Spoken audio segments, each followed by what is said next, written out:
الشیطان الرجیم بسم اللہ الرحمن الرحیم توکلت علی الحی الذی لا یموت افوض امری الی اللہ ان اللہ بصیر بالعباد وما توفیقی الا باللہ وفی جز المرأۃ شعرها فی المصاب کفارۃ الظہار وکیلا کبیرۃ مخیرۃ۔ بے شماری کتاب الکفارات کے بارے میں چل رہی تھی۔ آج ہم اس بات کو بیان کرنا چاہتے ہیں کہ اگر کوئی عورت مصیبت میں اپنے سر کے بالوں کو قینچی کرے، اگر کوئی عورت مصیبت میں اپنے بالوں کو اپنے سر کے بالوں کو قینچی کرے تو کفارہ کیا ہے؟ فرماتے ہیں 3 قول ہیں۔ ایک قول یہ ہے کہ ایسی عورت جو مصیبت میں اپنے سر کو قینچی کرتی ہے، سر کے بالوں کو، تو اس کا کفارہ زہار ہے، ترتیب کے ساتھ۔ یعنی پہلے غلام آزاد کرنا ہے، اگر وہ نہ ہو تو 2 ماہ روزے رکھنے ہیں، اگر اس سے بھی عاجز ہو تو 60 فقیروں کو کھانا کھلانا ہے، بالترتیب ہے۔ شارح فرماتے ہیں کہ اس کا مدرک جو ہے نا ہم نے پیدا نہیں کیا، اس قول کا مدرک جو ہے پیدا نہیں ہوا۔ دوسرا قول یہ ہے کہ کفارہ یہی ہے، کفارہ زہار ہے، لیکن تخییر ہے۔ پہلا ترتیب تھا، دوسرا قول ہے کہتا ہے کفارہ تو وہی کفارہ زہار ہے لیکن ترتیب نہیں ہے، تخییر ہے۔ اس قول کو شیخ توسی نے اختیار کیا ہے کتاب نہایہ میں، اور دلیل دی ہے ایک روایت کے ساتھ کہ جس کی سند ضعیف ہے۔ تیسرا قول شارح کا قول ہے کہ فرماتے ہیں مطلقاً کفارہ واجب نہیں ہے، نہ ترتیب کے ساتھ نہ تخییر کے ساتھ، اصلاً کفارہ واجب نہیں ہے۔ دلیل جب روایت معتبر وجوب کفارہ پر نہیں ہے، روایت معتبر نہیں ہے، شک کریں گے وجوب میں، جب وجوب میں شک کریں گے تو اصل برات کے ذریعے سے اس کی نفی کر دیں گے، یعنی کہیں گے اصل عدم وجوب کفارہ ہے۔ البتہ فرماتے ہیں ممکن ہے استحباب کفارہ کے قائل ہوں اسی روایت ضعیف کی بنا پر، چونکہ تسامح در ادلہ سنن میں ہے، یعنی وہ روایات جو ضعیف ہیں ان سے بھی یہ استحباب کی حد تک سمجھ لیتے ہیں، کیونکہ آسان لیتے ہیں استحباب کی دلیل میں۔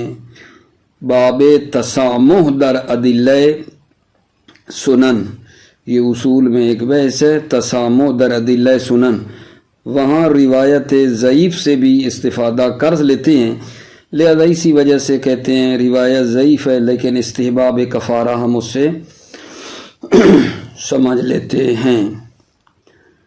پھر فرما رہے ہیں اس حکم میں فرق نہیں ہے، یہ عورت جو اپنے بالوں کو قینچی کر رہی ہے اس کا کوئی قریبی فوت ہوا ہو یا کوئی دور کا ہو، بیگانہ ہو، اس بات میں فرق نہیں ہے، چونکہ روایت مطلق ہے اور اس نے تقیید نہیں کیا ہے، روایت مطلق ہے اور اس میں تقیید نہیں ہے۔ پھر یہاں ایک اور سوال ہو رہا ہے کہ یہ جو وجوب کفارہ ہے کیا یہ اس وقت ہے جب وہ عورت اپنے سارے بالوں کو جو سر کے ہیں ان کو قینچی کرے، یا یہ کہ اگر بعض بال اپنے قینچی کرے تو پھر بھی کفارہ ہے؟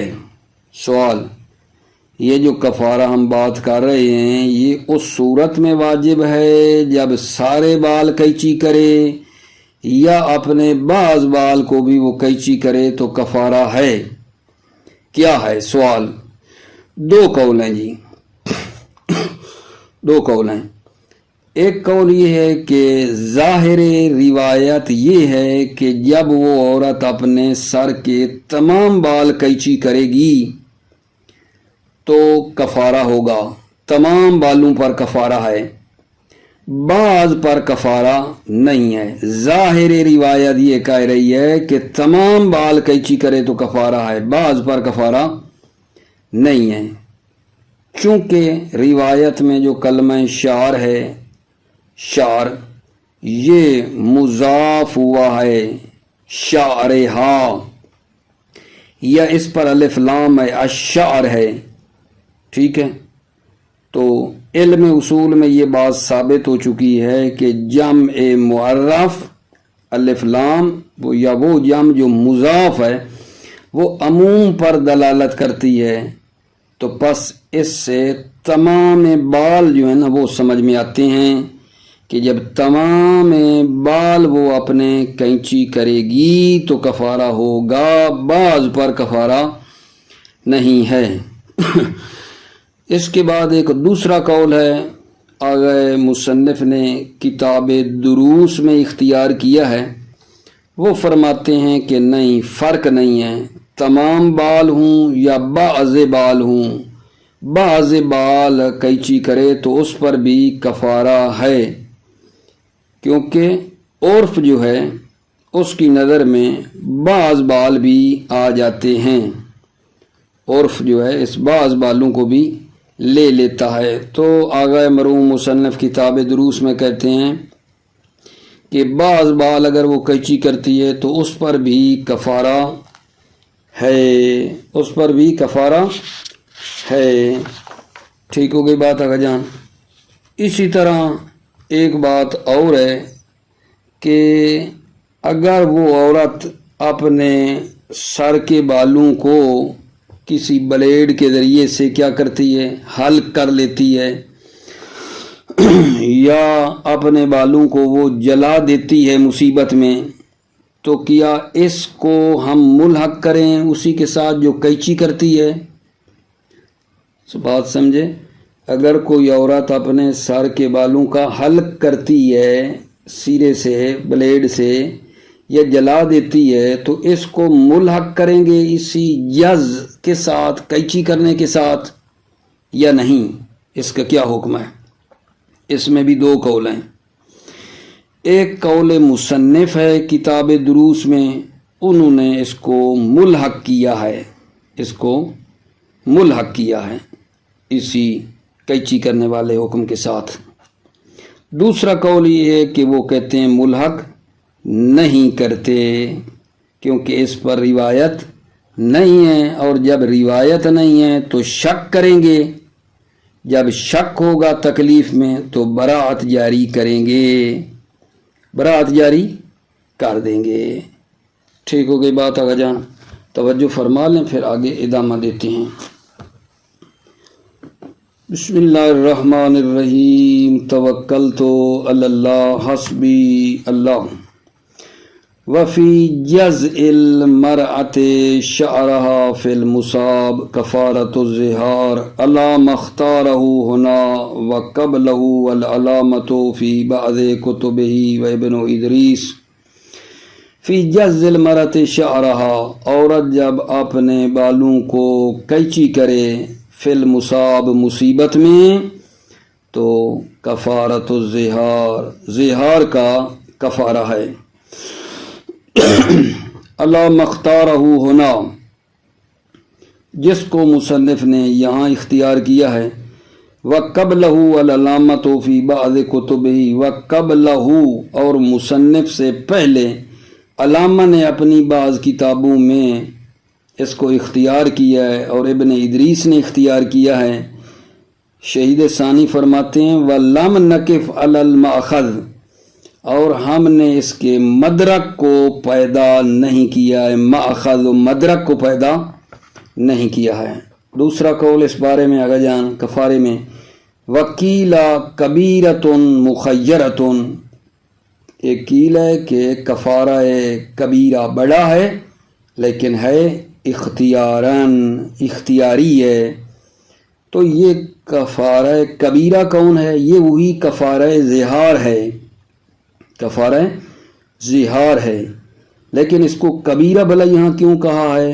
کفارہ صغیرہ ہے اور کفارہ کبیرہ۔ کفارہ صغیرہ کفارہ یمین کو کہتے ہیں، اور کفارہ کبیرہ جو ہے یہی کفارہ زہار ہے، یعنی عتق ہے، پھر 2 ماہ روزے ہیں، پھر 60 مسکینوں کو کھانا کھلانا ہے، یہی کفارہ کبیرہ ہے۔ کفارہ کبیرہ صغیرہ کے مقابلے میں ہے، اور کفارہ یمین کو کفارہ صغیرہ کہتے ہیں۔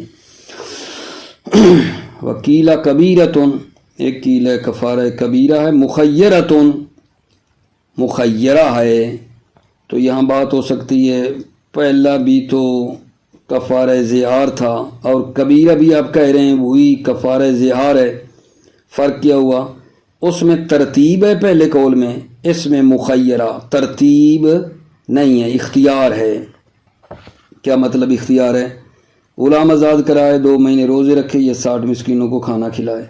ذہب الیہ الشیخ فی النہایہ، اس قول کی طرف گئے ہیں شیخ کتاب نہایہ میں، استناداً الی روایت ضعیفۃ، دلیل دی ہے، نسبت دی ہے روایت ضعیفہ کی طرف۔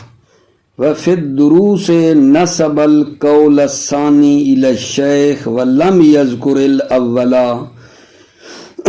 کتاب دروس میں مصنف نے دوسرے قول کی طرف نسبت دی ہے شیخ توسی کی طرف۔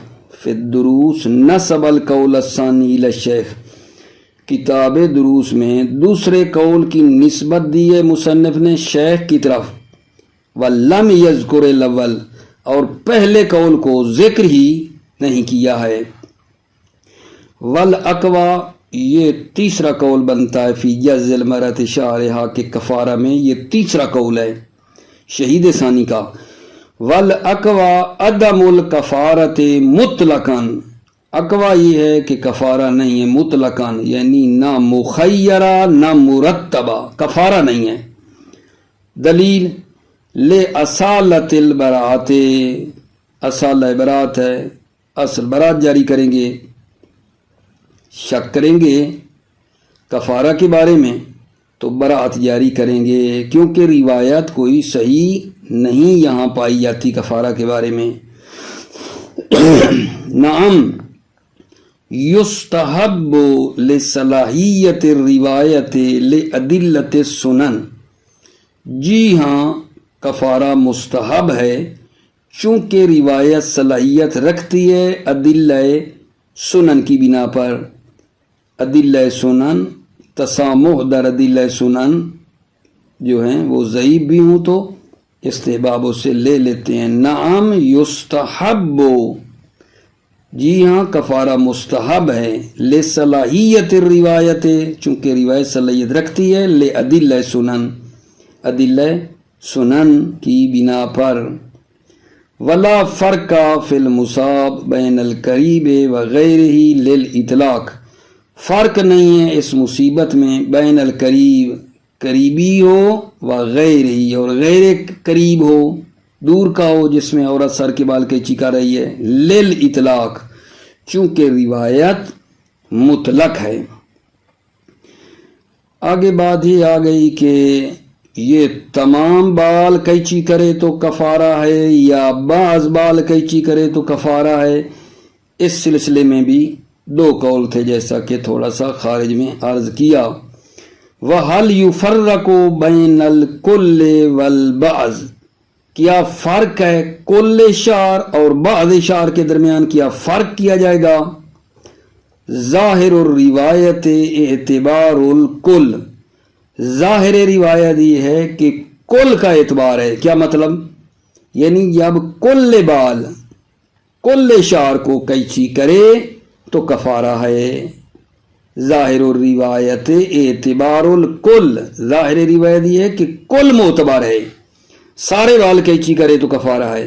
دلیل لے افادت الجمع المعرف او المضاف العموم، کیونکہ جمع معرف عموم کا فائدہ دیتی ہے. روایت میں آیا ہے الشعر، روایت میں کیا ہے؟ جز الشعر، شعر کے اوپر الف لام ہے اور الف لام عمومیت کا فائدہ دیتی ہے. او المضاف یا جمع المضاف، یا جمع جب مضاف ہو تو وہ بھی عمومیت کا فائدہ دیتی ہے. یا یہ ہے جز شعر ہے یا شعرہا ہے، شعر جو جمع ہے وہ مضاف ہو رہا ہے. دوبارہ ظاہر الروایت اعتبار الکل، ظاہر روایت یہ ہے کہ کل کا اعتبار معتبر ہے، کل یعنی سارے بال قیچی کرے. لے افادت الجمع المعرف او المضاف العموم، کیونکہ جمع معرف فائدہ دیتی ہے اس کا کل کا. الشعر آیا ہے، او المضاف یا جمع جب مضاف ہو تو عمومیت کا فائدہ دیتی ہے شعرہا. یہ ہو گیا وہ قول جو کہتا ہے کل بال کاٹے گی تو کفارہ ہوگا. دوسرا قول واستقرب فی الدروس عدم الفرق، مصنف نے کتاب دروس میں قریب کیا اس قول کو کہ عدم الفرق، فرق نہیں ہے، کل اور بعد میں فرق نہیں ہے. کیوں؟ لصدق جز شعر و شعرہا عرفاً بالبعض، کیونکہ جز شعر یا شعرہا عرفی طور پر بعض پر بھی صدق کرتا ہے، بعض بالوں پر بھی عرفی طور پر صدق کرتا ہے. وَقَضَى الْإِشْكَالُ فِي إِلْحَاقِ الْحَلْقِ وَالْإِحْرَاقِ بِالْجَزْ، اسی طرح اشکال ہے فی الحاق الحلق، حلق یعنی سرے سے ہی، جیسے حاجی نہیں سر کے بالوں کے اوپر اس طرح بلیڈ پھیر دیتے اس طرح، اسی طرح اشکال ہے حلق والاحراق، اور جلانے میں اس کو ملحق کرنا جز کے ساتھ، یعنی ایک عورت اپنے سر کے بالوں کو حلق کر لیتی ہے سرے سے یا جلا دیتی ہے تو اس کو اس جز اور قیچی کرنے کے ساتھ ملحق کریں یا نہ کریں. وَقَضَى الْإِشْكَالُ فِي إِلْحَاقِ الْحَلْقِ وَالْإِحْرَاقِ بِالْجَزْ، اسی طرح اشکال ہے حلق اور احراق کو ملحق کرنا جز کے ساتھ. من مساواتہ لہو فی المعنی، یہ دلیل الحاق ہے. من مساواتہ لہو فی المعنی یعنی ملحق کریں، دلیل ہے اس کی. من مساواتہ، یہ حلق اور احراق مساوی ہے لہو اس جز کے معنی میں اس کے مساوی ہے. واختارہ فی الدروس، اور اسی مساوی ہونے کو اختیار کیا ہے مصنف نے دروس میں. ومن عدم النص، یہ دلیل عدم الحاق ہے، یعنی ملحق نہ کریں حلق کو جز کے ساتھ، یہ دلیل عدم الحاق ہے. ومن عدم النص، سے نص نہیں ہے یہ بتا رہا ہوں، یہ دلیل کس کی ہے؟ دلیل عدم الحاق ہے، یعنی ملحق نہ کریں. من عدم النص، سے نص نہیں ہے اس پر. وَأَصَالَةِ الْبَرَاءَةِ، جب نص نہیں ہے تو برات جاری کریں گے کہ حلق کرے یا احراق کرے تو کفارہ ہے یا نہیں. اصالت البرات، اصالت برات جاری کریں گے کہ کفارہ نہیں ہے. وبطلان القیاس، وہ جو آپ نے کہا ہے کہ حلق مساوی ہے جز کے، یہ آپ قیاس کر رہے ہیں اوپر والی دلیل کو نا رد کر رہے ہیں. جو دلیل الحاق کر رہی تھی نا من مساوات ہی لہو کہ حلق مساوی ہے جز کے، اس کو رد کر رہے ہیں یہاں. وبطلان القیاس، قیاس باطل ہے، آپ قیاس کر رہے ہیں. اچھا، وعدم العلم بالحکمت، اگر قیاس ٹھیک بھی ہو تو علم نہیں ہے حکمت کا، الموجبت للالحاق، جو موجب الحاق ہے. یہ اسی پہلی دلیل کا رد ہے. ایک تو وبطلان القیاس ہے، قیاس باطل ہے، وعدم العلم بالحکمت الموجبت للالحاق، اور علم نہیں ہے اس حکمت کا جو موجب الحاق ہے، وہ بھی نہیں ہے. وقضا فی الحاق جزہ فی غیر المصاب بہ، اسی طرح اشکال ہے الحاق کرنا جز شعر کو، جز شعر کے ساتھ فی غیر المصاب، غیر مصیبت میں، بہی من عدم النص و احتمال الاولویت وہی ممنوعۃ. توجہ کرو، اسی طرح فرما رہے ہیں کہ اگر کوئی عورت مصیبت نہیں ہے، مصیبت کے علاوہ اپنے بالوں کو قینچی کرتی ہے، تو اس کو کیا اس کے ساتھ ملحق کر سکتے ہیں اسی مصیبت والی صورت کے ساتھ کہ یعنی اس پر بھی کفارہ ہو؟ ابھی وہ بات ہے کہ جہاں مصیبت نہیں تھی وہ بالوں کو قینچی کر رہی ہے، مصیبت کے علاوہ، تو کیا اس کو اسی کے ساتھ ملحق کر سکتے ہیں؟ ایک دلیل یہ ہے کہ نس نہیں ہے، ملحق نہیں کر سکتے، ملحق نہیں کر سکتے. اور دوسری دلیل کوئی دے ملحق کرنے کے لیے کہ جی جب مصیبت میں کفارہ ہے، جب کہ اس وقت اس کی حالت خراب تھی، مصیبت آئی ہوئی تھی، اس وقت جب کفارہ ہے، تو جب مصیبت نہیں ہے تو بدرجہ اولا کفارہ ہونا چاہیے، احتمال اولویت ہے. اس کو شہید ثانی قبول نہیں کرتے ہیں. وقضا فی الحاق جزہ فی غیر المصاب بہ، اسی طرح اشکال ہے ملحق کرنا جز شعر کے ساتھ غیر مصیبت میں. دلیل من عدم النص سے، دلیل یہ ہے کہ ایک تو نص نہیں ہے، ملحق نہیں کر سکتے. دوسری دلیل کے ملانا چاہے وہ احتمال الاولویت، یہ دلیل ہے کہ ملا دیں، ملحق کر دے کہ جب مصیبت میں کفارہ ہے تو غیر مصیبت میں بدرجہ اولا کفارہ ہے، کیوں قینچی کر رہی ہے.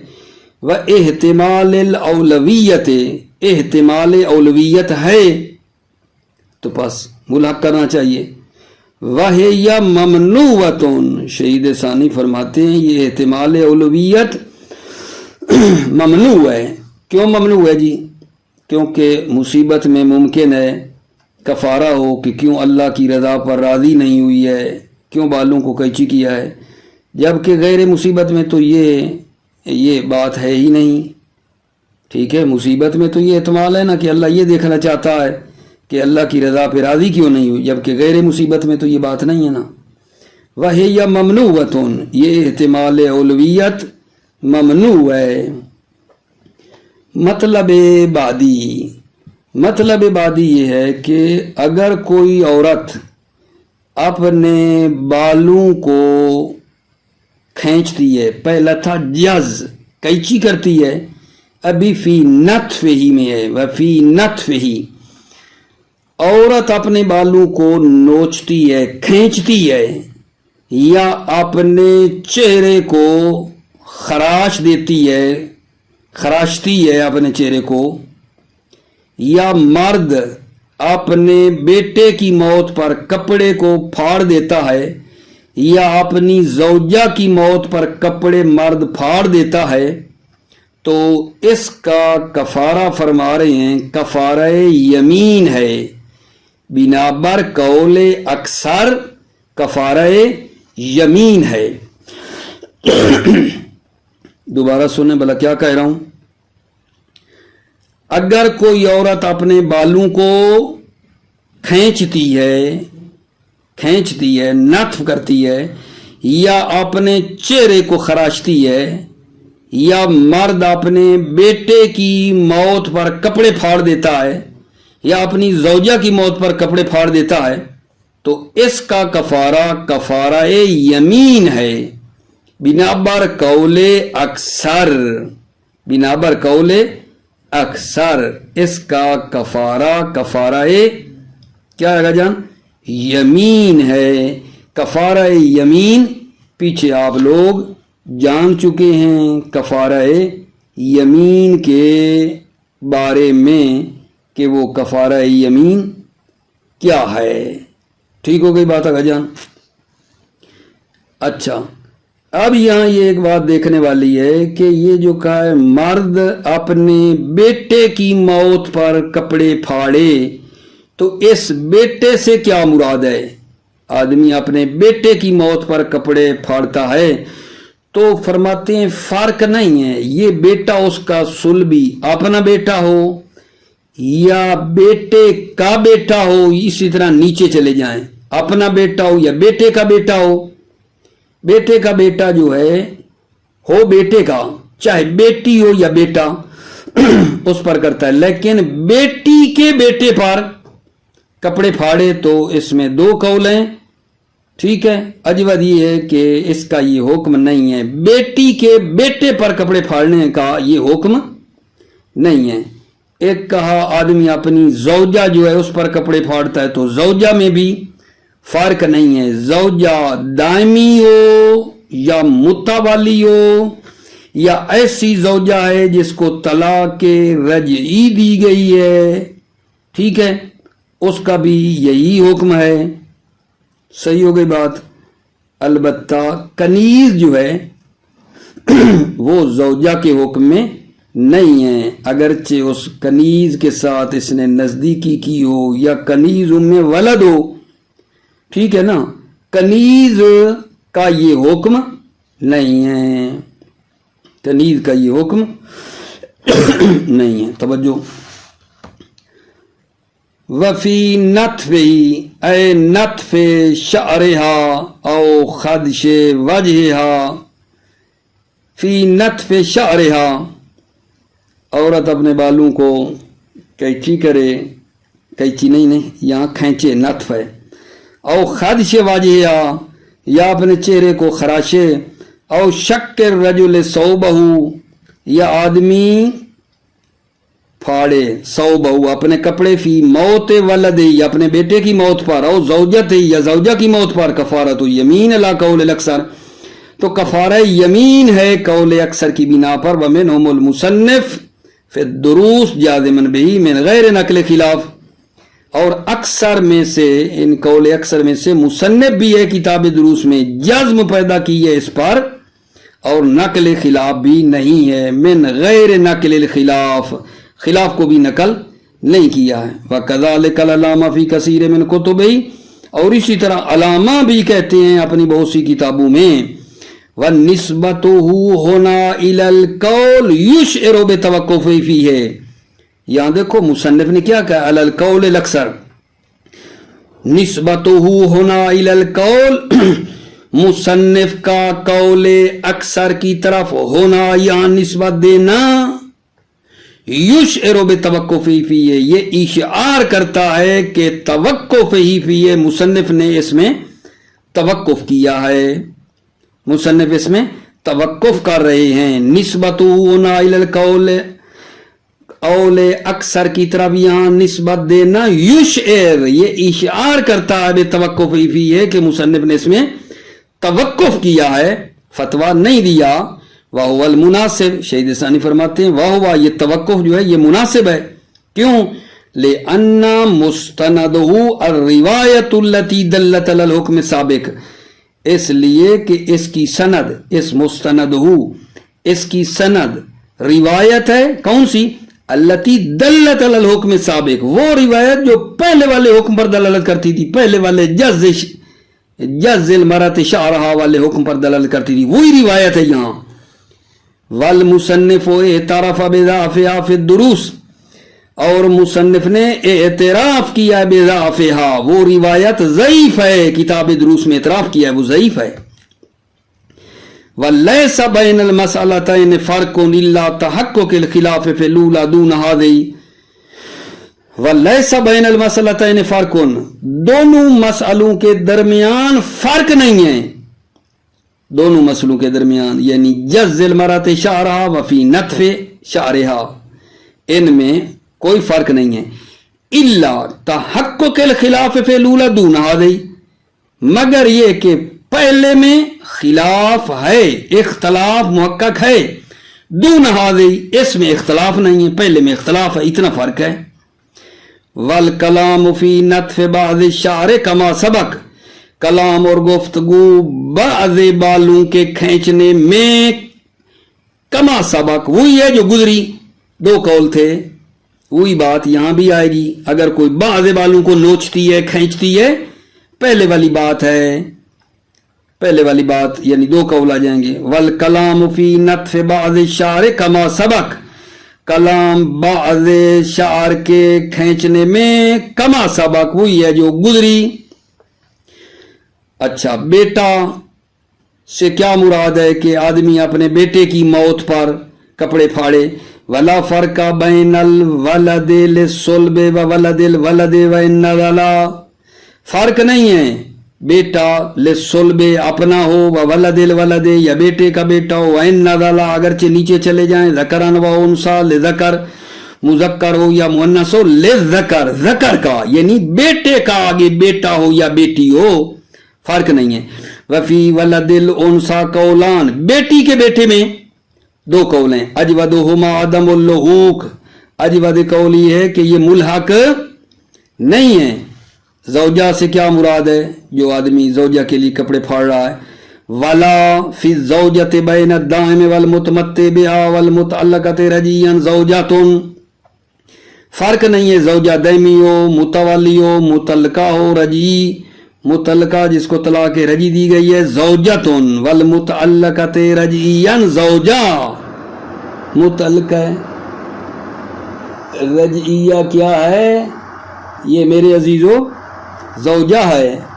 ولا یلحق بها العامۃ وان كانت سوریۃ، ولا یلحق بها العامۃ بها، اس زوجہ کے ساتھ کنیز ملحق نہیں ہے۔ ولا یلحق بها العامہ، عامہ کنیز بها اس زوجہ کے ساتھ ملحق نہیں ہے۔ وَإِنْ كَانَتْ سُرِيَّةً، سوریہ یعنی جس سے نزدیکی ہوئی، اگرچہ وہ کنیز ہے جس کے سے نزدیکی بھی ہوئی ہے، او ام ولد یا ام ولد ہو، فرق نہیں ہے۔ وَيُعْتَبَرُ فِي الْخَادِشِ الْإِدْمَاءُ، خادش وہ نہیں کہا، او خادش واجہ، عورت اپنے چہرے کو خراشے، اس خراشنے میں خون کا نکلنا معتبر ہے۔ وَيُعْتَبَرُ فِي الْخَادِشِ الْإِدْمَاءُ، معتبر ہے خراشنے میں خون آئے۔ کما سرت بہی روایت ہو، جیسا کہ اس پر روایت تصریح کر رہی ہے کہ خون آنا چاہیے۔ وَأَطْلَقَ الْأَكْثَرُ، اور اکثر نے مطلق کہا ہے، اس میں یہ نہیں ہے کہ خون نکلے، خادش واجہ، عورت اپنے چہرے کو خراشے، مطلق کہا ہے خون آئے یا نہ آئے۔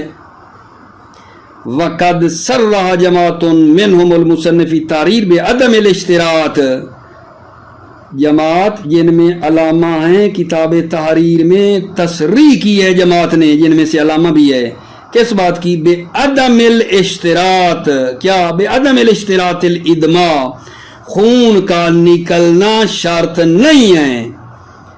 قد سرح جماعتون، ایک جماعت نے تصریح کی ہے، جن میں علامہ بھی ہے کتاب تحریر میں، بعدم الاشتراط تل ادماء یعنی خون کا نکلنا شرط نہیں ہے۔ والمعتبر منہ مسمى ہو، معتبر منہ اس خادش میں خراشنے میں جو معتبر ہے مسمى ہو، مسمى خادش ہے، خراشنا صادق ہے۔ فلا یشترط استیاب الوجہ ولا شق جمیع الجلد، شرط نہیں ہے پورے چہرے کا ہونا، شرط نہیں ہے کہ پورے چہرے کو خراشے، یہ شرط نہیں ہے۔ ولا یشترط استیاب کا معنی ہوتا ہے احاطہ، استیاب الوجہ چہرے کا احاطہ ہونا، چہرے کا گھیرا ہوا ہونا، اس خادش اور خراش میں فلا یشترط تو شرط نہیں ہے، ولا شک و جمیع الجلد اور تمام جلد کا پارا پارا کرنا بھی شرط نہیں ہے، ولا یلحق بہ خدش غیر الوجہ وان ادما، ولا یلحق بہ اس خدش وجہ کے ساتھ ملحق نہیں ہے، خدش غیر الوجہ چہرے کے علاوہ خراشنا اس چہرے کے ساتھ ملحق نہیں ہے، ہاتھوں کو خراشتا ہے، ٹھیک ہے، پاؤں کو خراشتا ہے، بدن کو خراشتا ہے، یہ چہرے کے علاوہ بدن کو خراشنا جو ہے اس چہرے کے ساتھ ملحق نہیں ہے، اگرچہ اس باقی بدن سے خون بھی نکل آئے، ولا یلحق بہ خدش غیر الوجہ، غیر وجہ کا خراشنا اس وجہ خدش وجہ کے ساتھ ملحق نہیں ہے، وَإِنْ أَدْمَا اگرچہ خون بھی نکل آئے، وَلَا لَطْمُهُ مُجَرَّدًا اور اسی طرح تماچا مارنا، لطمہ مجردن جو خالی ہے، انل خدش خراشنے سے خالی، صرف منہ پہ تھپڑ مارنا تماچا مارنا یہ بھی ملحق نہیں ہے، وَيُعْتَبَرُ فِي الثَّوْبِ مُسَمَّاهُ، ایک بات اوپر کی تھی کہ مرد اپنے کپڑے پھاڑے، کپڑے، اس ثوب سے کیا مراد ہے، وَيُعْتَبَرُ فِي الثَّوْبِ مُسَمَّاهُ عُرْفًا، ثوب میں معتبر مسمع ثوب ہے عرفی طور پہ، ولا فرق فی بین الملبوس وغیرہ، فرق نہیں ہے فی ثوب میں بین الملبوس، ملبوس ہو و غیر ملبوس ہو، یعنی وہ کپڑے جو پہنے ہوئے تھا اس کو پھاڑے یا وہ جو پہنے ہوئے نہیں اس کو پھاڑے، اس میں فرق نہیں ہے، ولا بین شک ہی ملبوسن و منزوہن، فرق نہیں ہے اس پھاڑنے میں ملبوسن پہنے ہوئے کپڑے ہوں و منزوہن اور وہ جو اتارے ہوئے ہیں، پہنے ہوئے پھاڑے یا اتارے ہوئے پھاڑے، اس میں فرق نہیں ہے، ولا بین استیابہ بشک و عدمہ، استیاب ثوب یعنی پورے کپڑے کو پھاڑے شک کرے، و عدم استیاب پورے کو نہیں کچھ کو کر دے، فرق نہیں ہے، ولا کفارت بشک ہی علی غیر الولد والزوجۃ، کفارہ ولا کفارت بشک ہی علی غیر الولد، بیٹے کے علاوہ، آدمی کا بیٹے کے علاوہ اور زوجہ کے علاوہ یہ کپڑے پھاڑنے پر کفارہ نہیں ہے، یہ کفارہ بتایا تھا نا، شک الرجل ثوب فی موت ولدی اور زوجتہ، بیٹے کی موت پر ہے اور زوجہ کی موت پر کفارہ ہے، ان کے علاوہ آدمی اگر کپڑے پھاڑتا ہے تو کفارہ نہیں ہے، ولا کفارۃ بشک علی غیر الولد وغیر الزوجۃ، آدمی کا شک کرنا کپڑوں کو غیر ولد پر اور غیر زوجہ پر کفارہ نہیں ہے، وَأَجَازَهُ جَمَاعَةٌ عَلَى اللَّبِّ وَالْأَخِ، اجازہ اس شک کے ثوب کی ایک جماعت نے اجازت دی ہے، عَلَى الْأَبِّ وَالْأَخِ باپ اور بھائی پر ایک جماعت نے اجازت دی ہے، لما نقل من شک بعض الانبیاء والائمۃ علیہم السلام فیہما، چونکہ نقل کیا گیا ہے بعض ائمہ اور بعض انبیاء اور ائمہ نے فیہما اب اور اخ پر کپڑے پھاڑے ہیں، حضرت موسیٰ علیہ السلام کے بارے میں ہے کہ انہوں نے حضرت ہارون پہ کپڑے پھاڑے، اسی طرح اور بھی ائمہ کے بارے میں بھی ملتا ہے، ولا فی شک المرأۃ علی المیت مطلقاً، ولا اور اسی طرح کفارہ نہیں ہے، عورت جب شک کرتی ہے کپڑے علی المیت میت پر مطلقاً، چاہے فرزند ہو، چاہے شوہر ہو، چاہے باپ ہو یا بھائی ہو، مطلقاً بیٹا ہو، شوہر ہو، باپ ہو، بھائی ہو، ولا فی شک المرأۃ علی المیت مطلقاً، عورت کا یہ شک کرنا کپڑے میت پر مطلقاً، بیٹا ہو، شوہر ہو، باپ ہو، بھائی ہو، ٹھیک، کفارہ نہیں ہے، ان حرما اگرچہ حرام ہے لیکن کفارہ نہیں ہے، موفق مید رہو، سلامت رہو، السلام علیکم ورحمۃ اللہ وبرکاتہ۔